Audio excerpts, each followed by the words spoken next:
Om Tava Kathamritam Tapta Jeevanam Kavibhiriritam Kalmashapaham Sravanamangalam Srimadatam Bhuvi Grananti Ye Bhurida Jana.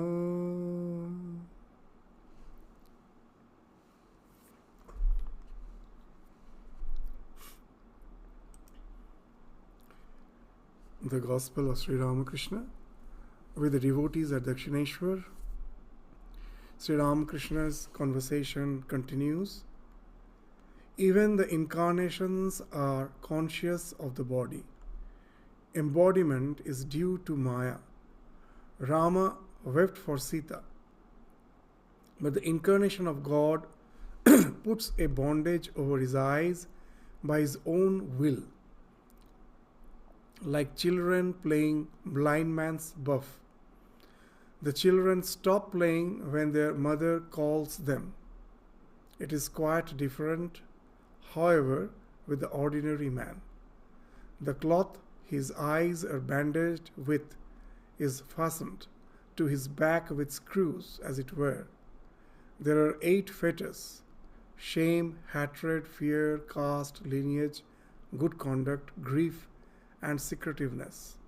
These are the 8 fetters, and they cannot be unfastened without the help of a guru. So Sri Ramakrishna is giving a very nice example that sometimes we can voluntarily become blind by just tying some cloth over our eyes, just as the children do while playing some blind man's game, blind man's buff. So it is just they are doing it willfully. Anytime they can remove. But if it is so that for someone the cloth is bound in such a way that it is as if screwed, he as such, without the help of others, cannot unbind himself. So that's what Sri Ramakrishna is giving the example of one who is the Mayadhish, the Ishvara, that he also adopts Maya, he also comes down to this world of name and form. He is as if bound within the illusion, but it is by his own will. He is not forced to it. Just like the child, while playing the blind man's buff, ties their eyes voluntarily. Anytime they can remove. Just it's their play. Similarly, the Mayadhish has full control over this realm of ignorance. By his own will, he comes down to help us out from this quagmire of ignorance, and that this Maya which he adopts willfully with the provision that he can get rid of it whenever he wills. But the ordinary human beings, they are bound by the Maya. It is our karma, it is our actions, our samskaras leading to action, that results in next birth. We are almost forced, because of our actions, we are almost forced to take birth. There is no as such a matter of will. So that's what Sri Ramakrishna is saying, that the incarnation of God is Mayadhish.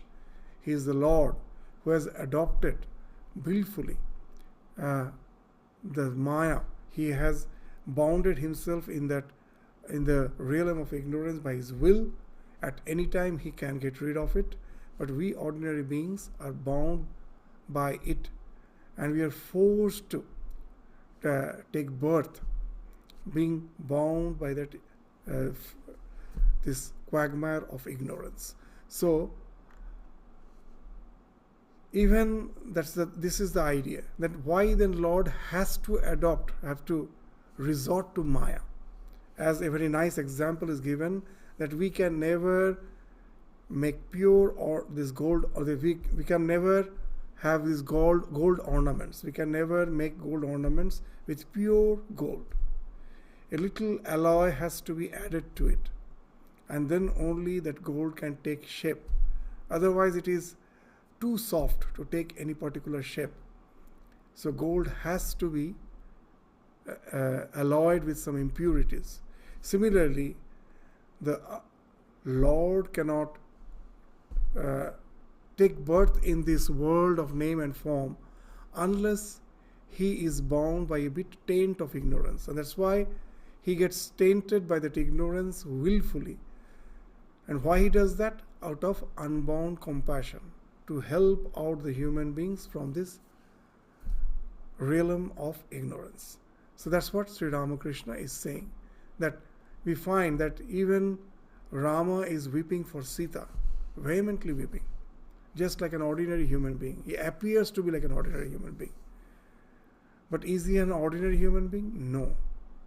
So that's what has been mentioned even in Bhagavad Gita, that the ordinary beings even take the Lord as a human being. Avajananti mang mudhang manushing tanumasritam.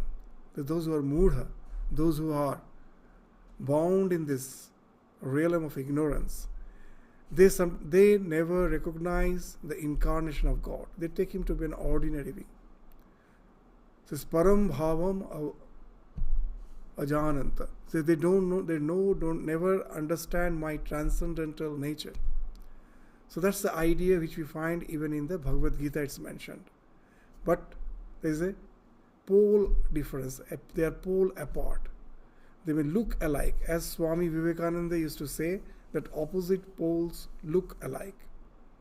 Just like a very high intensity light, a very high frequency light, ultraviolet light, we cannot see. But it has the power to penetrate through our skin. It burns our skin. The heat which we feel on the summer season when we go out in the outdoors is actually the ultraviolet ray. The light which we see, that is not strong enough to give that sensation of burning, that feeling that the heat is piercing me. That's because of the ultraviolet light, which we cannot see. And again, the infrared light. At night we think everything is dark, but actually there is light. The dispersed light of the sun is still permeating the dark sky, and that's the infrared light. That also we cannot see. So the opposite poles look alike, but they are just poles apart. The low vibration sound we cannot hear, the very high vibration sound we cannot hear. Ultrasonic sound we cannot hear, infrasonic sound also we cannot hear. But they are poles apart. So similarly, the divine incarnation appears to be in the bound of ignorance, but he is beyond the ignorance. And the ordinary soul also appears to be in the bound in the ignorance, and he is fastened tightly in the bound of ignorance without the capacity to get rid of that ignorance by his own will. So that's what Sri Ramakrishna is indicating through these words. So that's why there's a need for the help of Guru. Even on the Guru Purnima day we were discussing that in the spiritual life sometimes we think that it is we, our own effort, can attain spiritual illumination. It's never possible. It's a stupendous task. We are fastened so tightly in the bonds of ignorance. Unless an illumined soul in the form of Guru comes and helps us out, it is impossible for us to get rid of that. So that's why that resignation to the divine is the ultimate step in spiritual evolution. With all our spiritual practices, as Sri Ramakrishna used to say very nicely, they help us negatively. How negatively?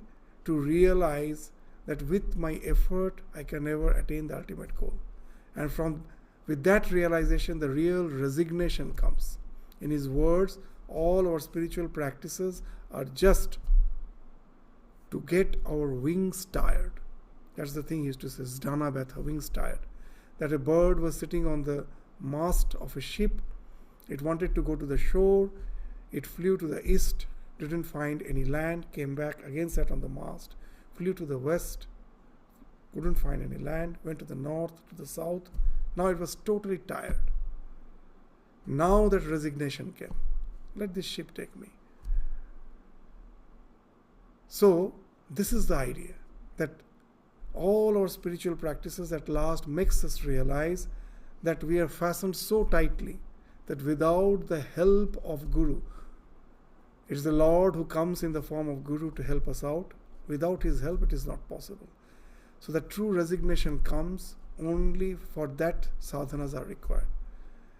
And once we realize that and we resign to the Lord in the form of Guru, then only that spiritual evolution is possible. It is the Lord who comes and unfastens the bondage of Maya.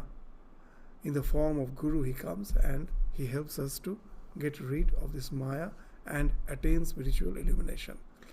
So for this earnestness in spiritual life is very much needed. So that's why now we find when Sri Ramakrishna says that we cannot unfasten without the help of a Guru, a devotee immediately says, Sir, please bless us. So that as if he realizes that it is impossible, as from the words of Sri Ramakrishna, that it is impossible by his own will to get rid of this bondage of ignorance. He says, Sir, please bless us. Master, God is in all beings, but you must apply to the gas company. It will connect the storage tank with the pipe in your house. So immediately Sri Ramakrishna is giving a very nice example. That yes, that the Guru has to help us out, but it is not that he will be helping us to attain something. It is because of ignorance our real nature has got obscured. It is already with us. It is not far away. It is just near, here and now. It is just here and now. It is not something far away. And he's giving a very nice example.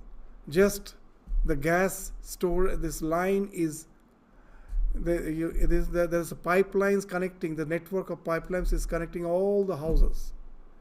But the one who needs, in those days, there was no electricity. And the house used to get lighted by the gas. So those who would apply for that gas connection and pay the necessary amount, for them the gas company will come. It is already there. Just they have to give the connection. All the network is already there. Just give the connection by removing the blockage which is not allowing the gas to be accessed. And then he can access. So what's the idea? It is already there. The treasure is within. It is not something that the Guru, by Guru's grace, I am going to get something which is not with me. So that's what in Sanskrit these two words are there, prapti and apti. So spiritual attainment is not prapti. Prapti means to attain something which I don't have. Apraptasya prapti is prapti. The thing which I don't have, through my effort I get, that is prapti. And what is apti? That is already with me. I am somehow forgetful about it. The Guru helps us by removing the ignorance. And I find it is already with me. And that gas gets connected. The Jivatman gets connected with the Paramatman, get identified with the Paramatman. And for that, what's the obstruction? The ego is the obstruction. Once that ego is removed, that is obliterated, the Paramatman gets the Jivatman gets identified with the Paramatman. So God is in all beings. He is in every being. But you must apply to the gas company. So gas company is God. You have to apply to him, you have to pray to him. And he will just remove this ego, obliterate this ego. And then if the storage tank will be connected with the pipe in your house, your Jivatman will get identified with the Paramatman. So this is the idea. Sri Ramakrishna in some other context says very nicely what he says, that God is in all beings. But then who is a devotee? He is in all beings. Then who is a devotee? And then Sri Ramakrishna answers that the one who is in him, he is in every being, but we are not in him. The moment we are in him, we become aware of the God existent within me, and that's what defines us as a devotee. তিনি সর্বভূতে রয়েছেন, যে তাতে রয়েছে। ভক্ত বলি কাকে? যে তাতে রয়েছে। The one who resides in him. So that's the idea which we find here.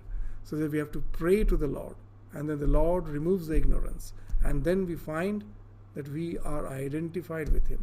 It is just as in the last class we were giving that allegory of the two birds which has been spoken of in Mundaka Upanishad. The lower bird and the upper bird. They are actually the same.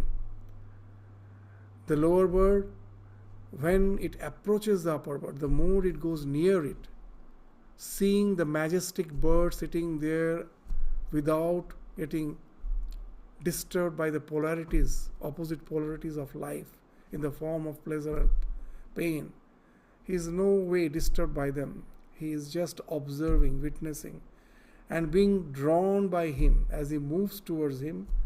The more he comes nearer, he finds that he was actually just a shadow of the upper bird. He finds that the more he approaches near him, he is becoming merged with that one bird. There was no two bird at all. The Paramatman was appearing as Jivatman. So that's the opening of the caste connection. You become identified with him. You find the source of your being is the Lord and Lord alone. It is Antaratman which defines the Jivatman. So that's what Sri Ramakrishna is indicating. One must pray earnestly. It is said that one can realize God by directing to him the combined intensity of three attractions, namely the child's attraction for the mother, the husband's attraction for the chaste wife, and the attraction of worldly possessions for the worldly man. So these are the three intense attractions which we find in this world. That the child's attraction for the mother, the husband's attraction for the chaste wife, and the attraction of the world, a worldly man for the worldly possessions. You add them up. What he's speaking of? He's speaking of the love of God, which is much more intense than any of this worldly love. How to attain it? How we can attain it? That's the thing which we try to describe again and again. That in the path of bhakti, the sadhya bhakti has to ripen into the sadhana bhakti, has to ripen into sadhya bhakti. The first, what I practice, that becomes spontaneous. In the beginning, when I go on taking the name of the Lord, thinking of the Lord, thinking of his Leela, contemplating on his life, contemplating on his divine sport, taking his name, all this attunes me to him. The more I do that willfully, at the beginning I have to use my willpower. The more I do it, this repeated action creates as if a path in the mind. And all our likings, how it develops, once the path is created, the mind likes to traverse that path again and again. There's all our likings have developed that way. That out of necessity, when we do something again and again, this repeated action creates as if a path in the mind. Even in modern neuroscience, they call it as neuroplasticity, the wiring of the mind. And once it gets wired, you forget the necessity. Just to do it becomes your obsession, your liking. So here also this sadhana, that willful, that Sri Ramakrishna is indicating, that go on thinking of Lord, contemplating on the Lord. And then a time will come that a path will be created in your path because of this repeated practice. And then you did not have to think of Lord willfully. You will develop love for him. And this love will get more and more intensified. Why? Because the more you traverse that path, the more that path gets, the groove of that path gets deepened, the more and more. And why it is something more intense than any of this worldly love? Because here, once you develop this love for the divine, there is nothing to obstruct that love. There is nothing. For all worldly love, there are some stress factor related to it. That till I get it, I am always worried I may not get it. And once I get it, still I am worried I may lose it. Whether it is wealth, whether it is possession, whether it is relation, everything we will find that there is this fear factor. But once I develop this love for God, it is so intrinsic, no one can take away from me. As Mirabai so nicely has mentioned in her song, Kharche nahi koi, chor na leve, dina dina varat savaya. As it never gets expanded. The more that you traverse that path, the more the groove gets deepened, the more intensity is of that love. So it never gets expanded. Kharche nahi koi, chor na leve. No one can take it away from you. Once you have it, it's yours. And that's how dina dina varat, it goes on increasing. And that's why this intensity of love, which develops in a devotee's heart, is something which is incomparable with any worldly love. It can be so intense. And that's what Sri Ramakrishna is indicating by saying that you add up these three. This child's attraction for the mother.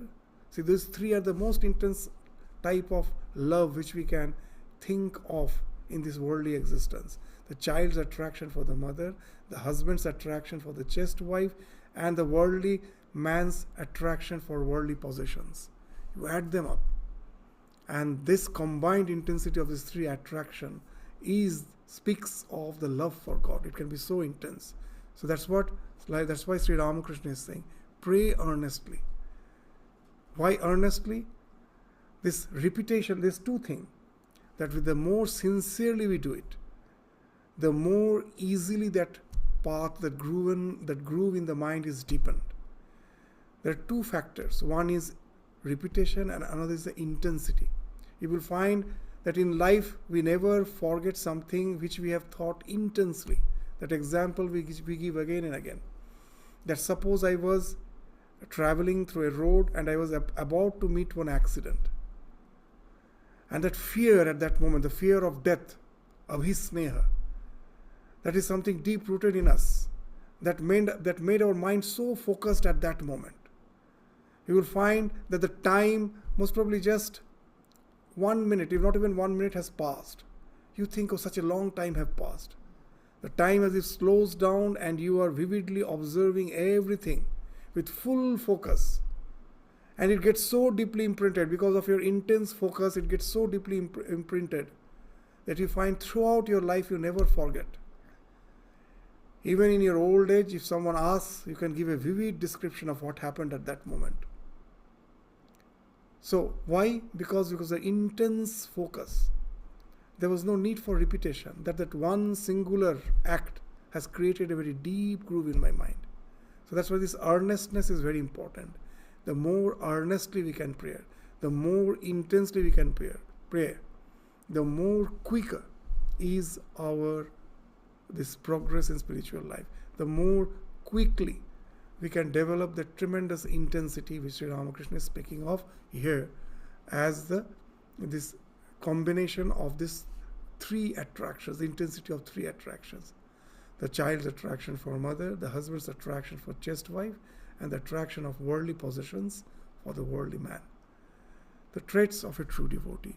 There are certain signs by which you can know a true devotee of God.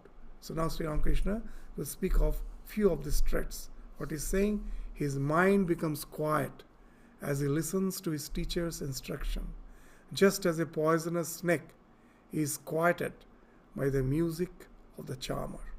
So this speaks of this ekagrata, that once I have developed that love, the mind easily gets focused.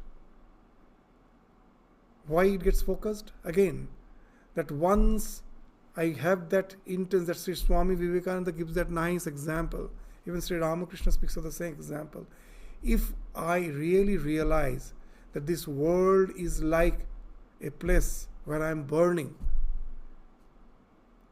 then a sense of necessity will come. Thus, I have to get out of it. I am as if burning with the sufferings of life. If the idea is there that life is quite okay, then that intensity can never come. So only when we can realize that this world is suffering and suffering alone, that alone can take us, develop that sense of necessity. And from that necessity, that tremendous focus comes. Earnestness, that tremendous focus. And that's how that our at present, even in the Yoga Shastra, that they speak of. They speaks of the evolution. That at present our mind, the state of mind is called sarvarthata. It is jumping from one pursit to another pursit. So many pursits, it's constantly jumping. The more we practice, the more this sarvarthata gets washed off. And the ekagra vritti, with which I am trying to contemplate on the Lord, that gets more and more saturated. So that's the first thing, how much ekagrata you have developed, that the love of God has become sufficiently intense to keep you focused when someone is speaking on, when the Guru is speaking about the spiritual truths. You know this is the treasure, and your mind holds on to it with steadfastness, without wavering to any other distractions.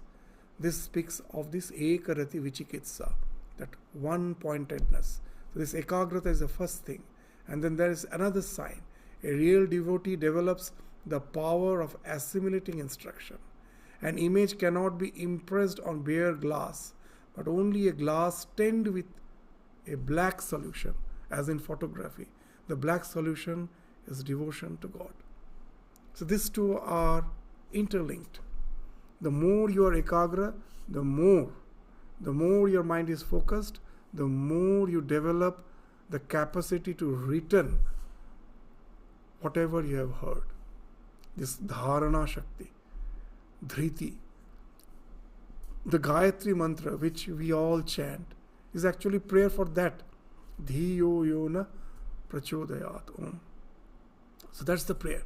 Dhi, O Lord, may please give me this capacity to return. This return whatever I hear. In spiritual life, that is very important. Why it is very important? Because in this life, the only, the true sign of growth is how much we can return. As Sri Ramakrishna says very nicely, a camel thrives on thorny bushes. It bleeds when it eats those thorny bushes, but still it goes on eating those thorny bushes, as if it doesn't learn from his experiences. As someone asked Swami Sharadananda, what is life?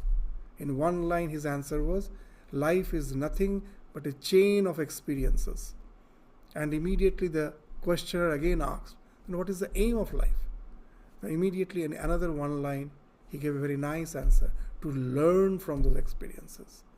We don't learn because we don't have the dharana shakti.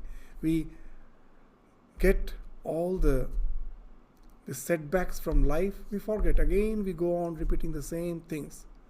But when I have that sense of necessity which has given me focus, and with that focus, I listen to the spiritual truths, I never forget them.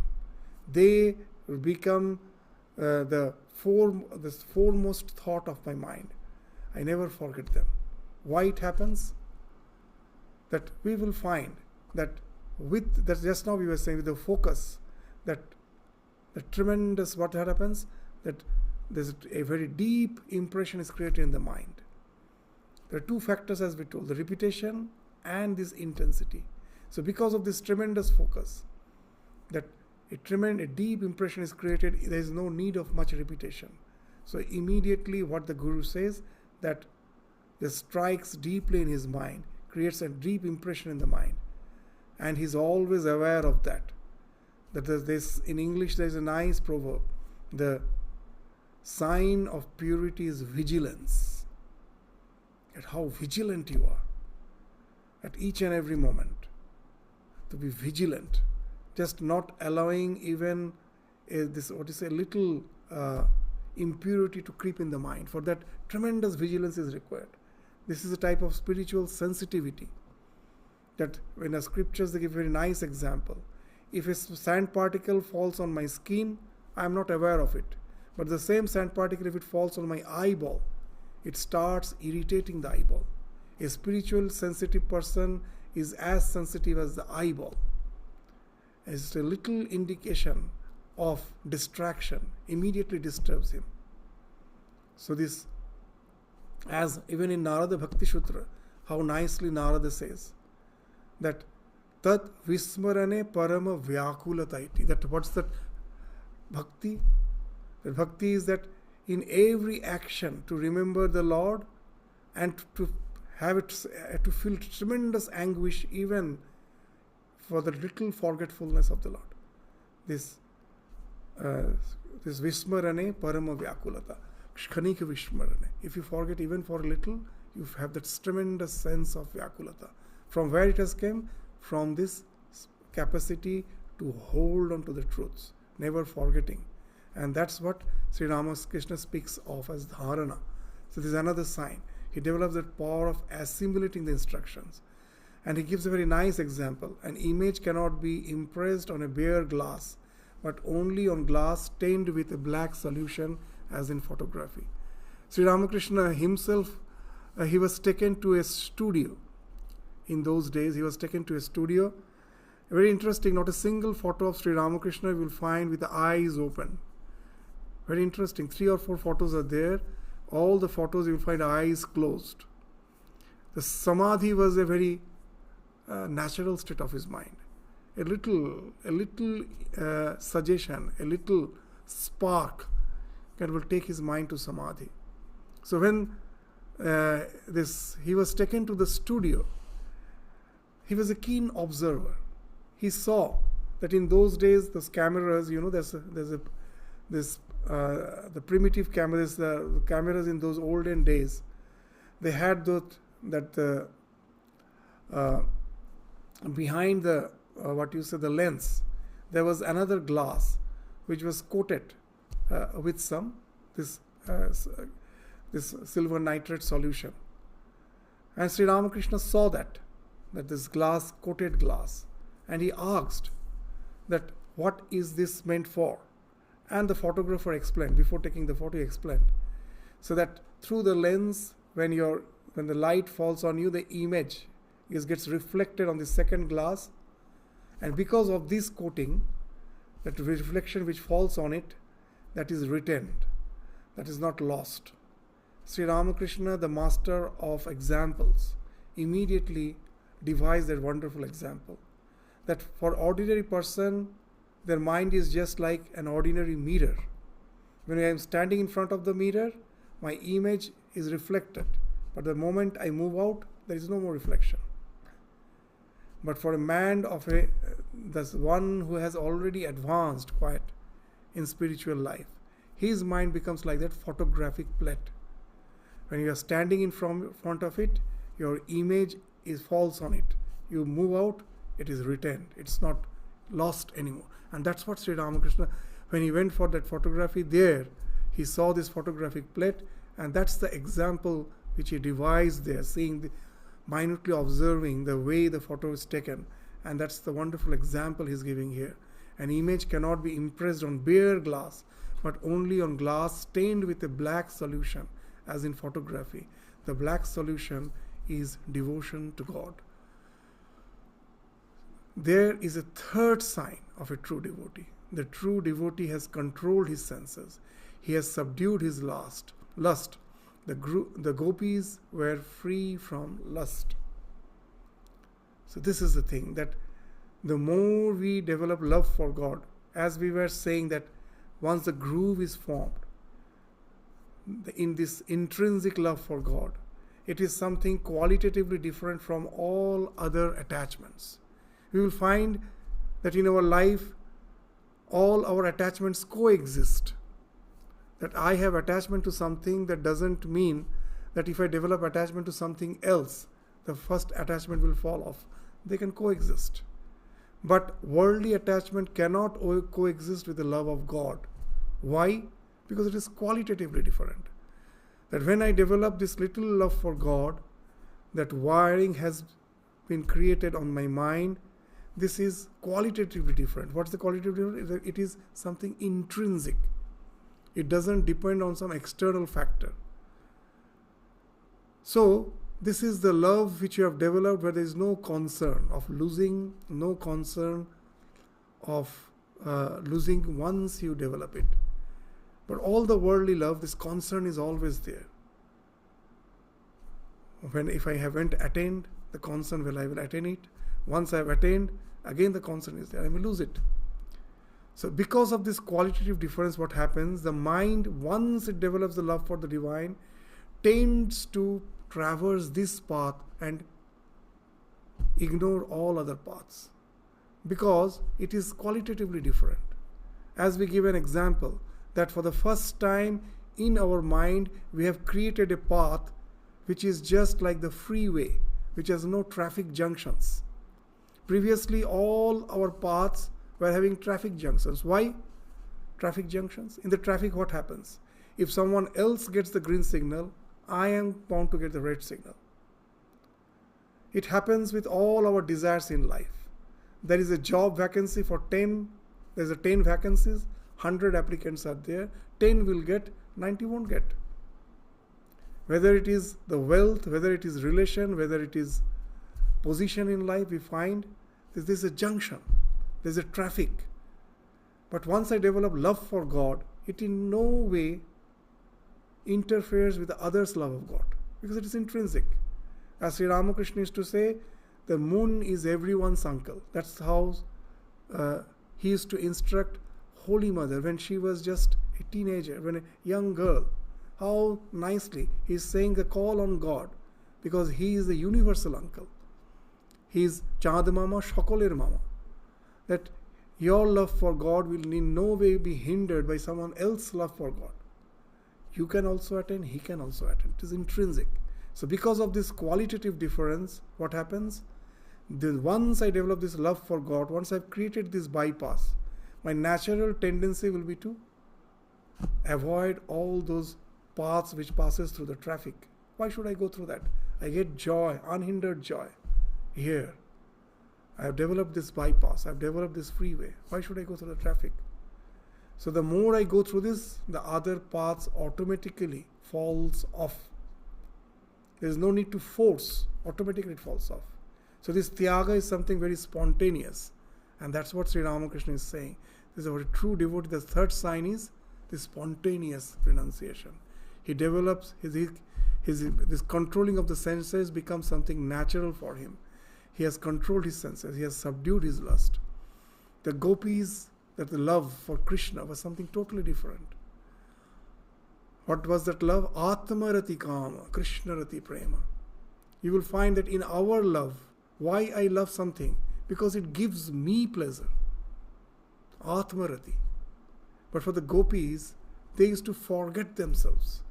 That there's a nice story that they had no self-interest. They even never wanted their own liberation. That nice simple story is there, that when Narada asked Krishna that who is the greatest devotee, and he pointed to these gopis. And Krishna and this Narada thought them to be just ordinary women folk. How can they be the greatest devotees? And then Krishna, to just make this idea clear, what he one day told Narada, he told that I am having a headache, and the cure is the dust of the feet of one of my devotees. Hearing that, Narada felt very stressed that how can I give the dust of my feet to the Lord? It is impossible. Because he was thinking of his own purity, of his own spiritual evolution, of his own do's and don'ts. But when Narada went to the gopis and said that the Lord needs the dust of the devotees, and they started collecting all the dust, they say, all this, take this and give it to Krishna. Because Krishna rati prema, that our own liberation, our own do's and don'ts, everything I forget. Whatever gives Krishna the pleasure, that's my pleasure. So that's the thing, that's the wonderful idea which we find in this Bhagavatam. So that's, the gopis were free from lust. There was lust comes from where? From the sense of this ego. To satisfy this ego, the lust develops. How to have this self-pleasure. The idea of self-pleasure. The ego is not there. They have become Krishnamaya. Everything is for Krishna. His pleasure is our pleasure. And that's why we find that all the senses, the subduing of the senses becomes something natural. Because of this total sublimation in the form of devotion. That's been spoken of. So the Sri Ramakrishna speaks of these traits. This first is this ekagrata, the tremendous focus. Second is this, the capacity to retain the spiritual instructions, the dharana. And third is the spontaneous renunciation, tyaga. These are the three characters which Sri Ramakrishna is speaking that a devotee develops naturally.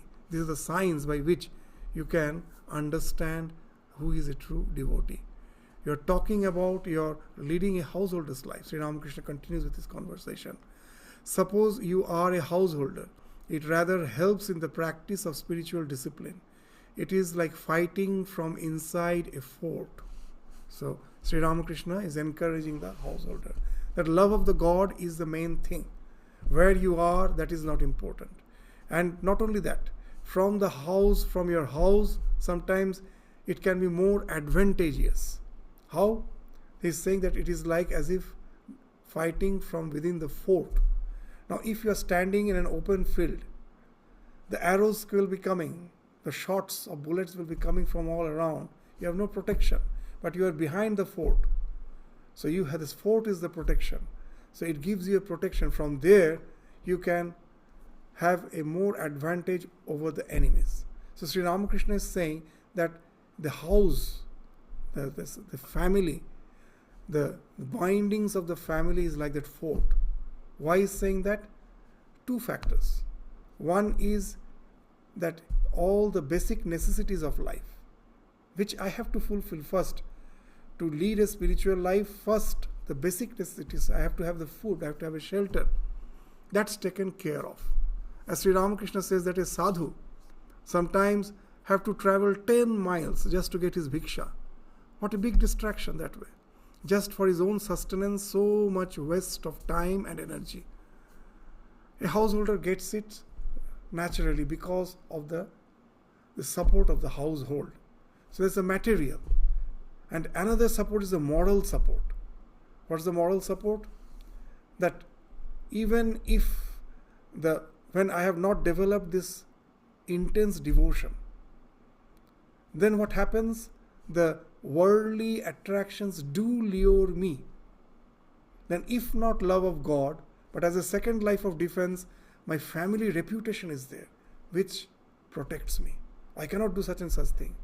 This will hinder, this will harm my family reputation. So you will find this way the two, this moral support, that you get a moral support, you get a financial support. You'll find that sometimes those who are staying outside their family, just in a metropolitan city for education, the students come and we find sometimes that they start living a very licentious life. Why? Because as they are far from their family, that's the idea that the reputation of the family, that's no more working. They're quite far away from the family. What I am doing, even the family doesn't know. And that washes off their second line of defense. And we find they're prone to the lures of the life. They're more vulnerable.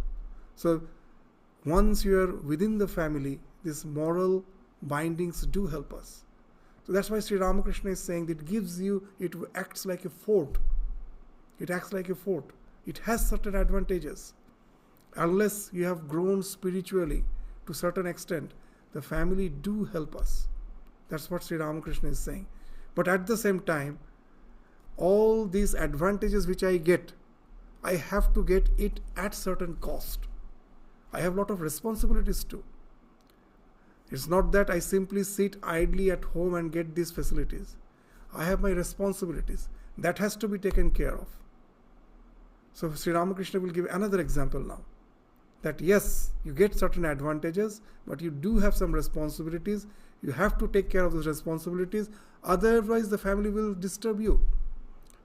So he is giving a very nice example. But while taking the care of the responsibilities, don't get attached. This is a very subtle thing. The family is there to support you financially, morally. But in return, I have to take care of certain responsibilities. But while taking responsibilities, I should have that sense of detachment, not get too attached to it. For that, Sri Ramakrishna gives a very nice example. What he's saying, the tantrikas sometimes use a corpse in their religious rites. So they will be sitting on a corpse and meditating. Why?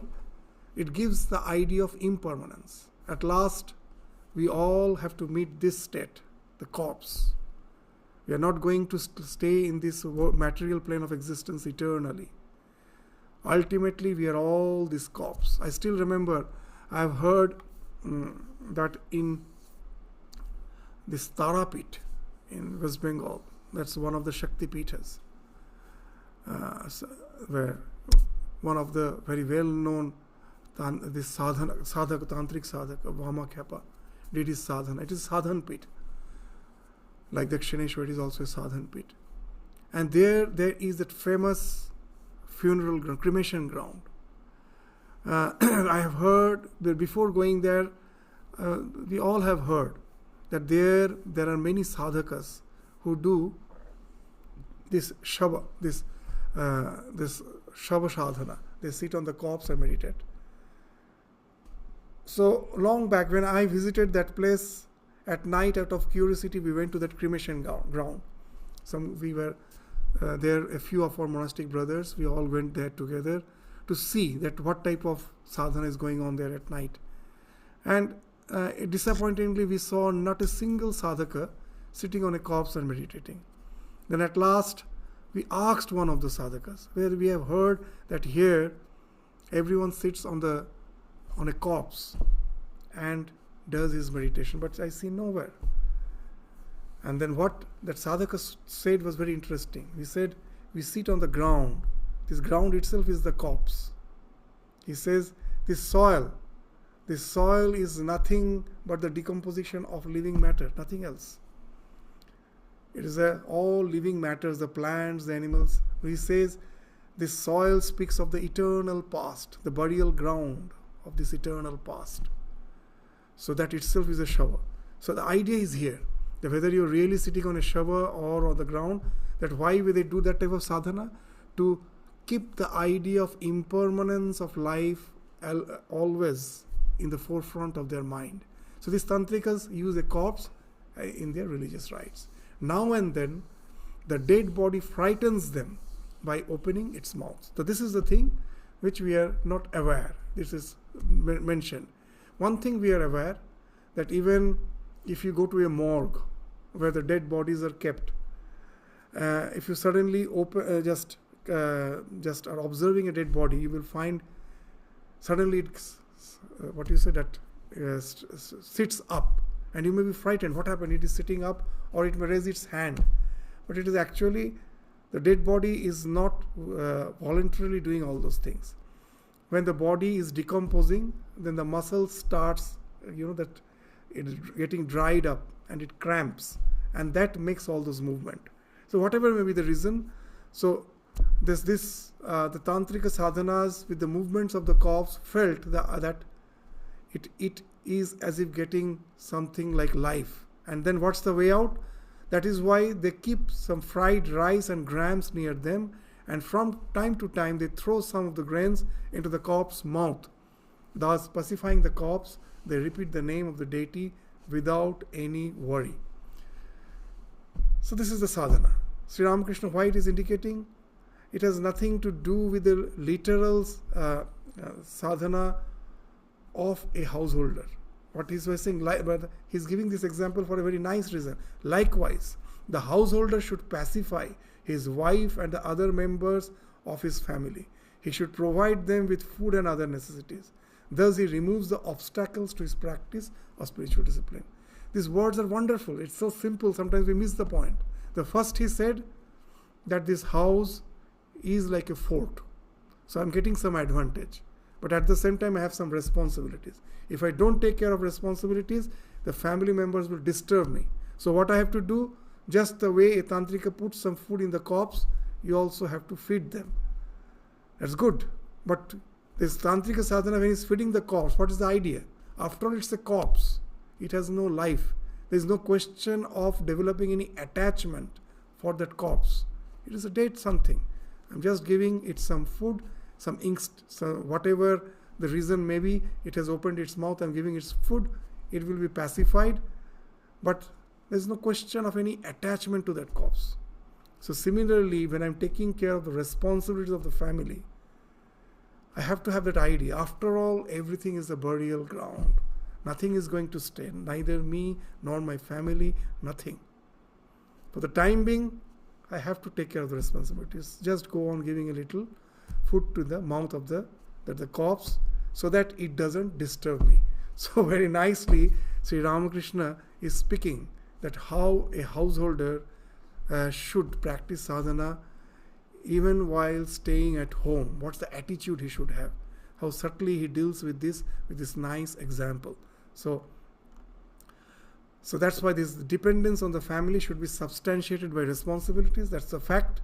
But while executing one's responsibilities, one should not get attached to one's family, just the way the tantrika doesn't have any sense of attachment towards the corpse. So this is the idea which Sri Ramakrishna is wonderfully elucidating through this a very nice example. So we just stop our discussion today. We will continue with the succeeding portion of this Ramakrishna conversation again in the next class. So thank you all. Namaskars.